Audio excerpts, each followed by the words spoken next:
Pra, Irena Gjoka, e cila ka në silinë e saj një seri vepra penale të rëndë, një mashtruese ordinere, një gënjeshtare në formularën e dekriminalizimit, një gjykatëse që do të shkonte të burg dhe jo në gjykatë për shkak se është dënuar në burg.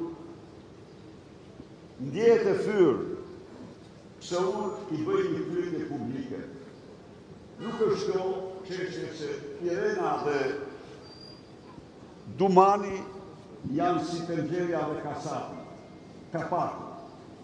Janë si binjak siamez në moral dhe në çdo gjë. Por këtu është problemi I një sistemi të ngritur nga Edi Rama dhe të keq përdorur në shkallën më ekstreme.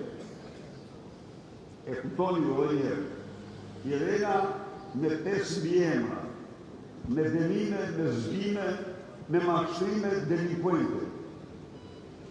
Konsideron pyetjen që unë I bëj dhe ndën se përgjigjet në urdhër të Edi Ramës dhe të Altin Tropini, ngren bën kallëzim penal, kallëzim ndaj meje. Tani, ky është sistemi.